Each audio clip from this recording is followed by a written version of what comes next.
The silence in Jessica Miller's condo was not an absence of sound. It was a presence. It filled the spaces between the humming of the refrigerator and the gentle sigh of the radiators. It settled like a fine layer of dust on the sparse, meticulously tidy furniture. For 7 years, 2,555 days by her silent internal count, it had been her most loyal companion. Today, the anniversary of the fire, the silence felt suffocating, a physical weight pressing down on her chest.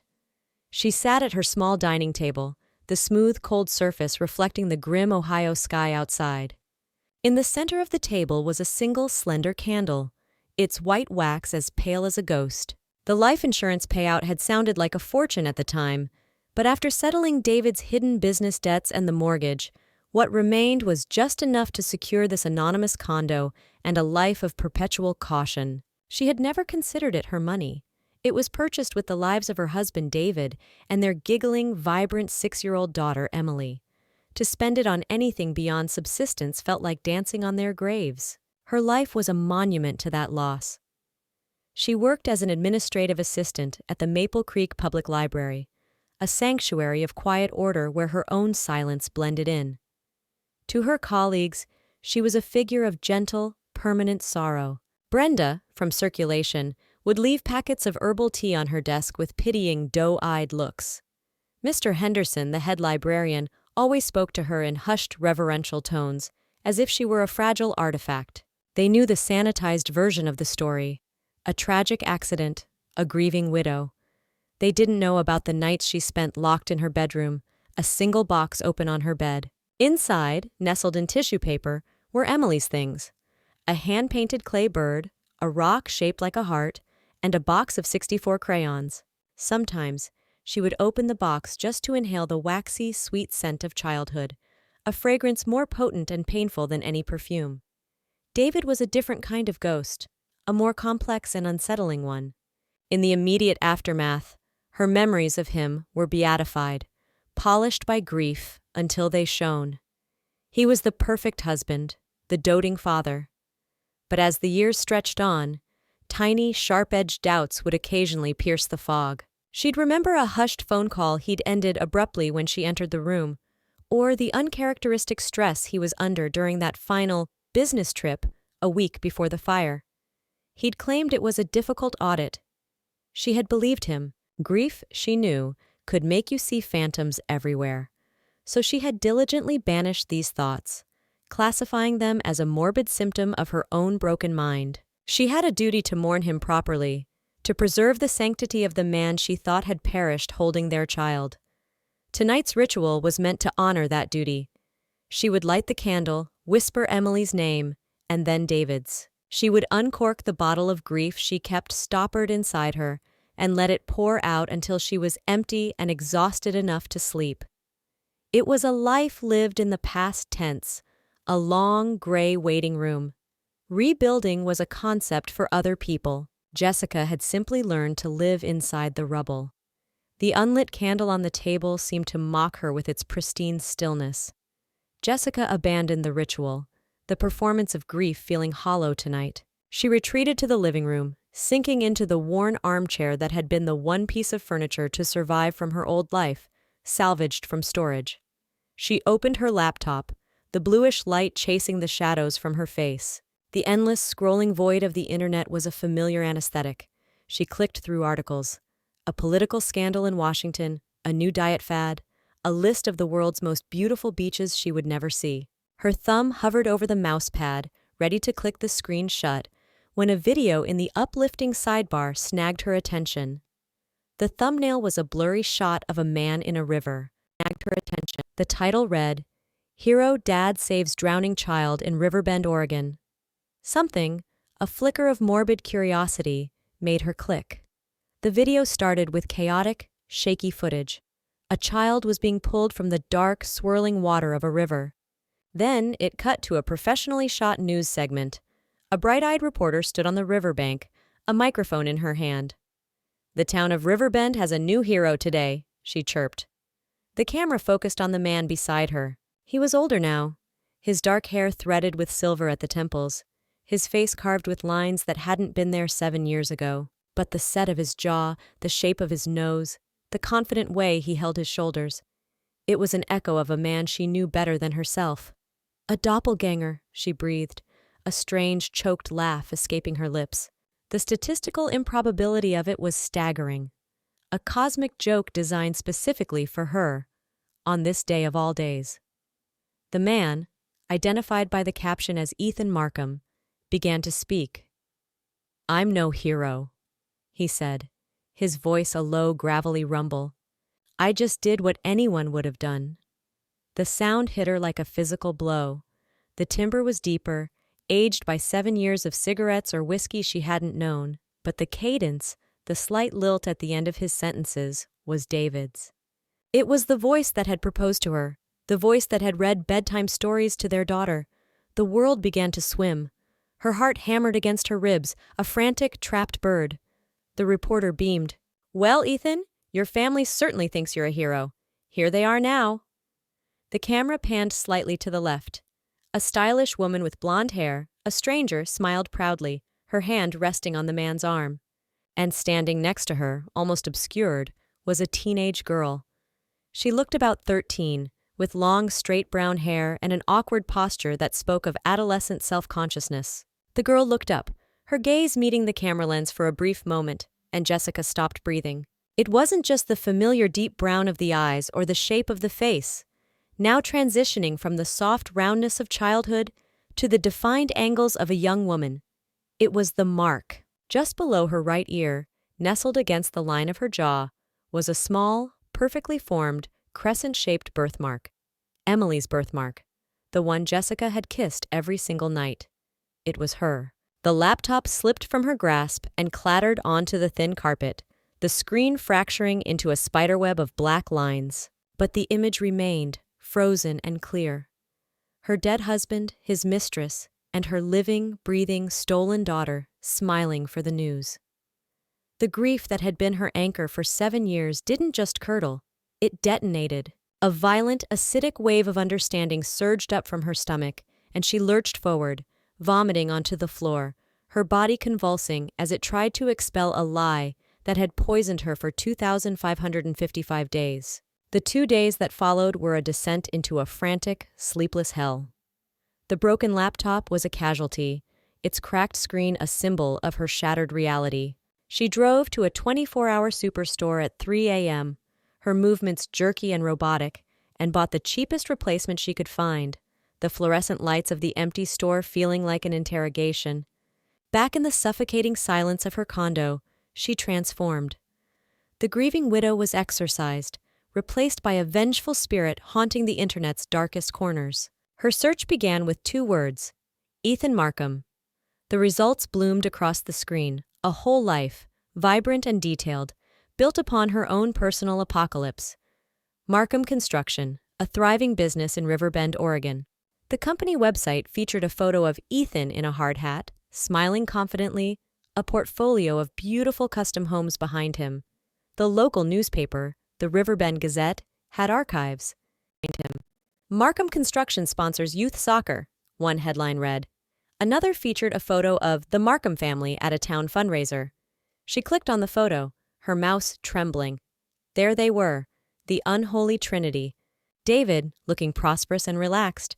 Emily, her arm linked through his, smiling a genuine happy smile that twisted a knife in Jessica's gut.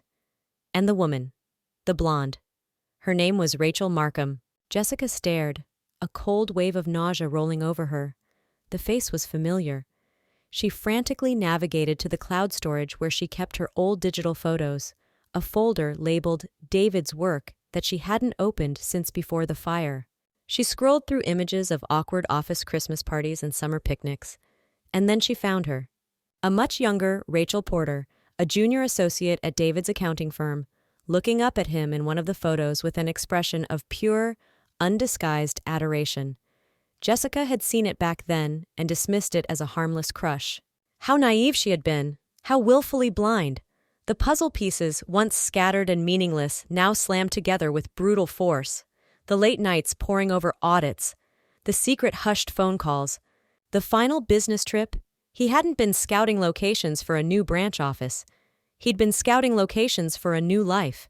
He had meticulously planned it all. He had identified the faulty wiring in their old house, a known issue they were meant to fix. He had secured a second life for himself while methodically plotting the end of hers. He had waited for the right moment, started the fire, and fled with their daughter and his mistress, leaving Jessica to find the smoldering ruins. The insurance money, her supposed consolation, had been their seed capital. It had paid for the U-Haul, the deposit on their new life, the very foundation of the beautiful house where her daughter now slept, believing her real mother was dead. The pain was so immense, so profound, it transcended tears. It was a pressure building behind her eyes, a rage so pure and cold it felt like ice forming in her veins. She was no longer a victim of a tragedy. She was the survivor of a crime and the star witness. On the third morning, Jessica awoke from a 2-hour stupor with a clarity that was terrifying in its intensity. The time for shock was over. The time for action had arrived. She dressed with mechanical precision and drove to her bank. "I'd like to close my savings account, please," she told the young teller, her voice devoid of any emotion. The teller, a girl who couldn't have been more than 20, looked at the balance. "All of it, ma'am? The full $9,212? Jessica met her eyes. Every cent, in cash. The weight of the bundled notes in her handbag felt different now. It was no longer the price of her family's life. It was the funding for her crusade. Back at the condo, she packed a single drab suitcase. Then, she unlocked a heavy wooden box she kept at the bottom of her closet, a time capsule she hadn't dared to open for years. With steady hands, she retrieved the artifacts of her true past.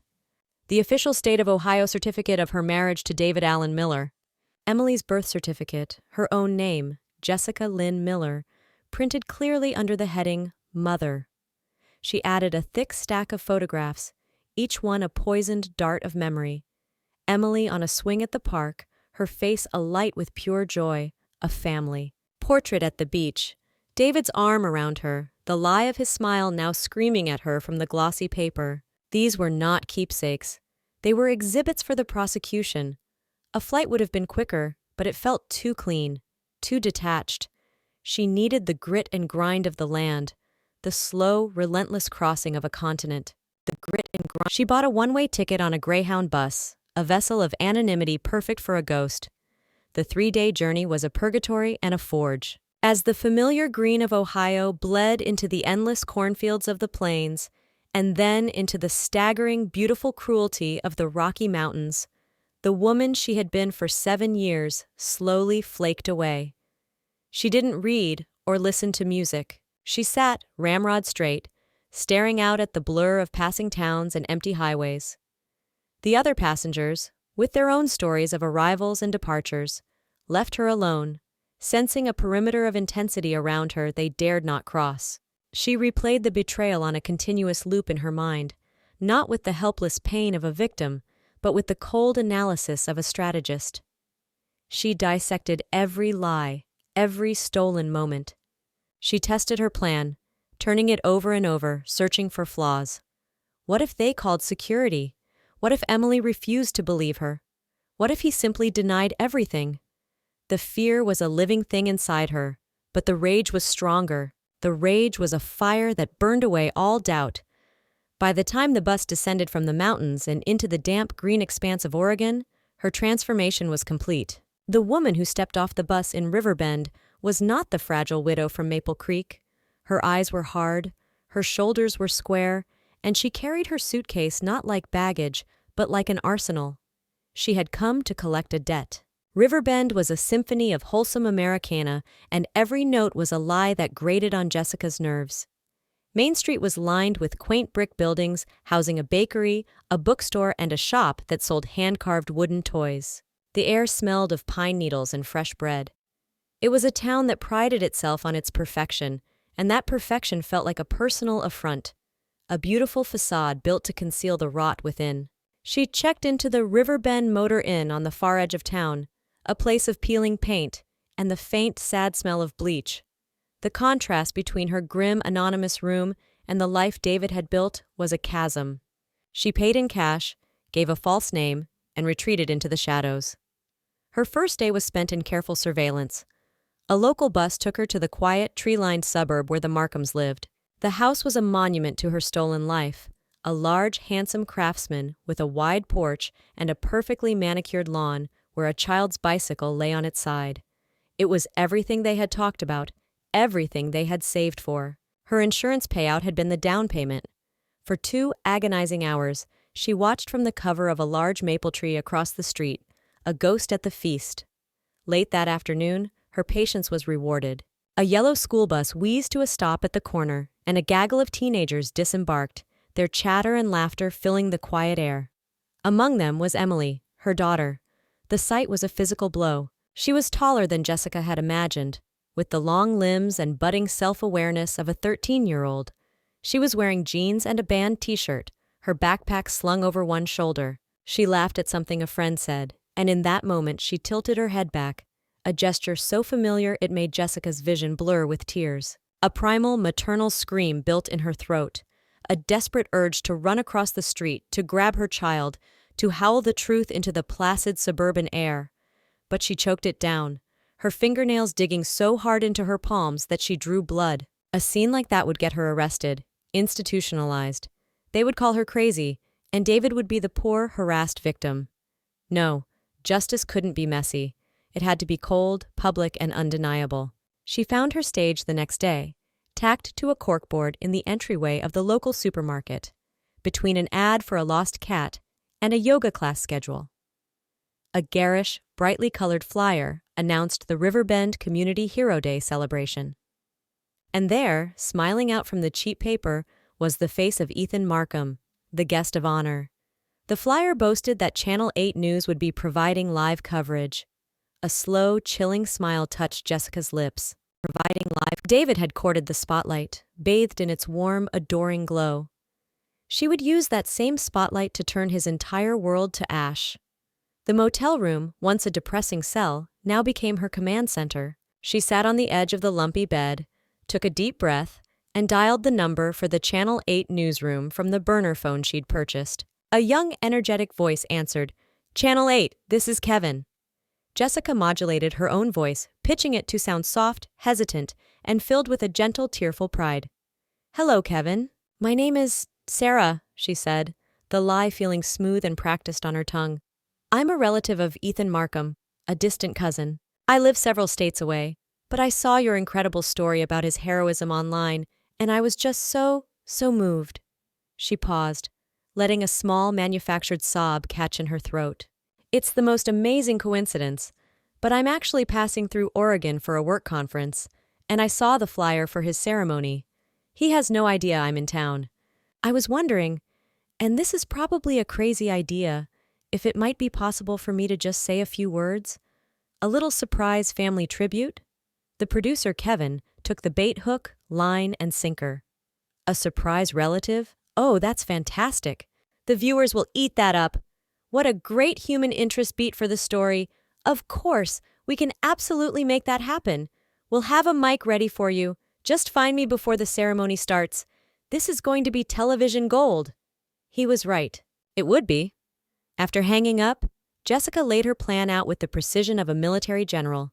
She chose her uniform, a simple, conservative navy blue sheath dress, a single strand of modest pearls. She would not look like a woman scorned. She would look like a woman of substance, a figure of unimpeachable credibility. She carefully placed her weapons, the marriage license, Emily's birth certificate, the damningly happy family photos, into a large manila envelope. Then, for hours, she rehearsed. Staring at her own pale, determined reflection in the tarnished motel mirror, she honed her speech, stripping it of every trace of hysteria. The rage was the fuel, but the words had to be ice. "My name is not Sarah," she practiced, her voice low and steady. "My name is Jessica Miller." She timed her pauses. She practiced holding up the documents. She forced her hands to remain steady, her expression calm. This was not a plea for sympathy. It was an indictment. Each night, doubt would creep in. The fear was a cold knot in her stomach. What if she lost her nerve? What if her voice failed her? But then she would close her eyes and see Emily's face on the laptop screen, smiling at the man who had stolen her, and the cold knot of fear would reignite into a furnace of resolve. On the morning of the ceremony, she looked in the mirror one last time.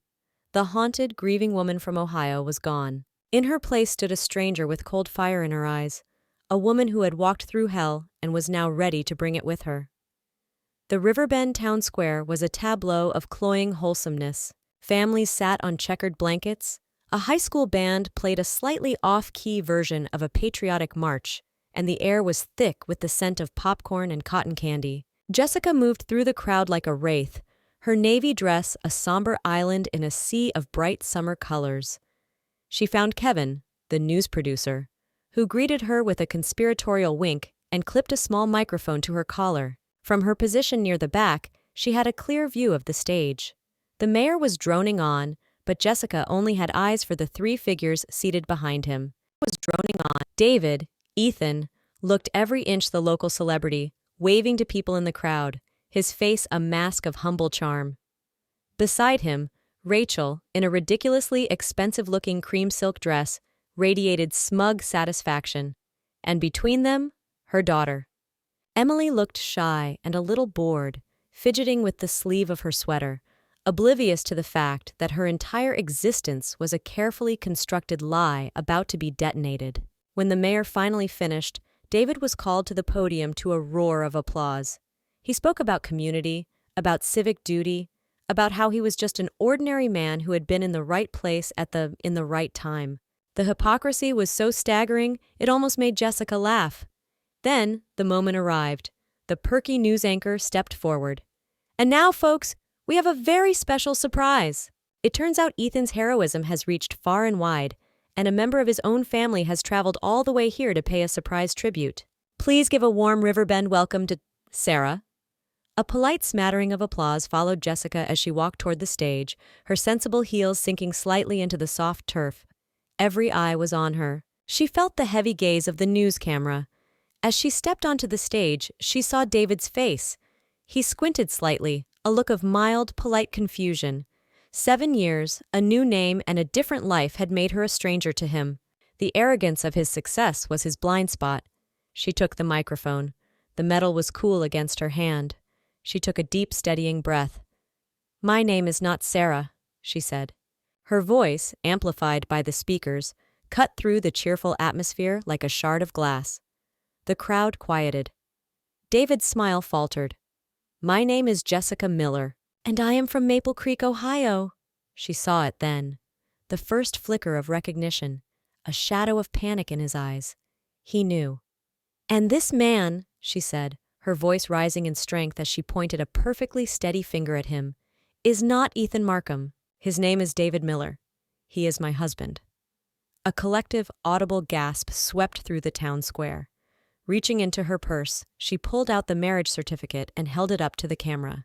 A marriage that was never legally dissolved, which makes his relationship with that woman, Rachel Porter, the crime of bigamy. Rachel's face, broadcast on the large screens flanking the stage, collapsed into a mask of pure, horrified disbelief. 7 years ago, Jessica continued, her voice a cold, clear bell of judgment, David Miller faked his own death and the death of our 6-year-old daughter in a house fire. He left me with a box of ashes and used my life insurance money to run away with his mistress and start this new life. The silence was absolute now, thick and heavy. Jessica's gaze finally locked onto her daughter, whose face was a canvas of bewildered terror. "And this precious girl," she said, her voice finally cracking with the weight of 7 years of stolen motherhood, "is not Emily Markham. She is Emily Miller. She is my daughter, and he kidnapped her." In that moment, David Miller didn't scream or run. He simply froze, a statue of guilt and ruin, as the news cameras zoomed in, capturing every detail of his perfect world burning to the ground on live television. The aftermath was not an explosion. It was an implosion. The festive atmosphere of the town square collapsed into a black hole of stunned silence, which was then shattered by the piercing wail of approaching sirens. Uniformed police officers, who had been managing traffic for the event, calmly ascended the stage. David Miller offered no resistance. He seemed to have shrunk, the confident hero persona evaporating to reveal the small, terrified man beneath. Rachel Porter, however, erupted, her initial shock curdling into a venomous rage directed entirely at David, her shrieks about his lies echoing as officers led them both away in handcuffs. The media, realizing they had just broadcast the pilot episode of the year's most sensational true crime story, swarmed Jessica. But a stoic female officer materialized at her side, murmuring, "This way, ma'am," and guided her through the chaos to the quiet sanctuary of the mayor's office. The story went viral with a speed that was both terrifying and validating. The hero husband hoax, the Riverbend resurrection, the headlines screamed from every news outlet. Jessica became an unwilling celebrity, a symbol of unimaginable betrayal and ultimate vindication. But the dramatic public confrontation was merely the closing of one chapter and the brutal opening of another. The reunion she had both craved and dreaded took place hours later in a featureless room at the county's Child Protective Services building. Emily was huddled in a plastic chair, her face pale and streaked with tears, a kind-faced psychologist sitting beside her. When Emily looked at Jessica, there was no spark of memory, no emotional homecoming. There was only fear, confusion, and the raw anger of a child whose entire reality had been a lie. "You're the woman who took my dad away," she whispered, her voice trembling.